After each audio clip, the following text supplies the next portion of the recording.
ईमानदारी का इनाम। किसी गांव में श्यामू नाम का किसान रहता था। स्वभाव से वह बहुत ही अच्छा था। उसका एक खेत था जो बहुत छोटा था, जिस कारण उसके बड़े परिवार की गुजर बसर बहुत मुश्किल से हो पाती थी। श्यामू अपने खेत में बहुत मन लगाकर काम करता, लेकिन खेत छोटा होने के कारण काम कुछ ही घंटों में खत्म हो जाता था। उसके बाद वह खाली रहता था। काम के बाद खाली समय श्यामू को बिताना भारी पड़ता था। इसीलिए उसने एक दिन सोचा कि क्यों ना इस खाली समय में गांव के ही सेठ जी के खेत पर मजदूरी कर लिया जाए। इससे खाली समय भी कट जाएगा और एक घर में पैसे की कमी भी कुछ दूर हो जाएगी। गांव के सेठ जी बड़े भले इंसान थे।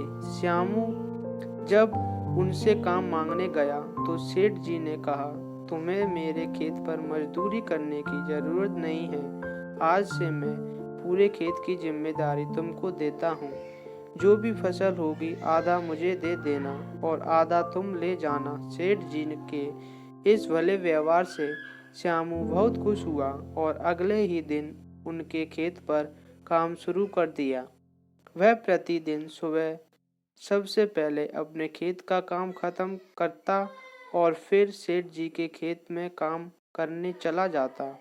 एक दिन दोपहर को जब श्यामू सेठ जी के खेत में हल चला रहा था, उसी वक्त उसका पैर किसी सख्त चीज से टकराया। जब उसने मिट्टी हटाकर देखा तो वहां पर मिट्टी से बना एक छोटा मटका था, जिसके ऊपर लाल कपड़ा बंधा हुआ था। श्यामू पहले तो थोड़ा डर गया, लेकिन फिर भी उसने थोड़ा साहस करते हुए मटके पर बंधा कपड़ा हटाया। जैसे ही उसने मटके के अंदर देखा, उसके आश्चर्य का ठिकाना न रहा। उसमें सोने के कई आभूषण थे। श्यामू को अब समझ ही नहीं आ रहा था कि वह इन कीमती आभूषणों का क्या करे। एक और वह सोचता, इसे किसी सुनार को बेचकर अपने घर की पैसे की कमी हमेशा के लिए खत्म कर देता हूँ।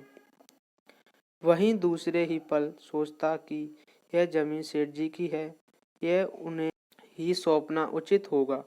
काफी देर तक उलझन में पड़े रहने के बाद वह अंत में सेठ जी के घर ही गया। उसने सेठ जी को सारी कहानी बताकर मटका उन्हीं के सामने रख दिया। मिट्टी का वह मटका देखकर सेठ जी उसे पहचान गए और बोले, यह मेरी दादी के आभूषण हैं। मैं कई वर्षों से इसे खोजने की कोशिश कर रहा था। मुझे पता नहीं था कि यह कहाँ गड़े हुए हैं। इन्हें अचानक खोजकर तुमने बहुत बड़ा उपकार किया है। तुम्हें इस काम के लिए कोई बड़ा इनाम तो मिलना ही चाहिए। सेठ जी, मुझे आपने अपने खेत में काम करने दिया, यही बहुत है। अब मुझे कोई इनाम नहीं चाहिए। श्यामू ने सेठ जी से हाथ जोड़कर आग्रह किया। फिर सेठ जी ने कहा, श्यामू, मैं जानता हूँ तुम बहुत मेहनती और ईमानदार हो, लेकिन इनाम तो तुम्हें स्वीकार करना ही होगा।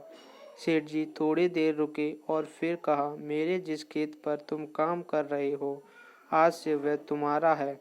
तुम उसके मालिक हो। सेठ जी के मुंह से यह बात सुनकर श्यामू खुशी से झूम उठा।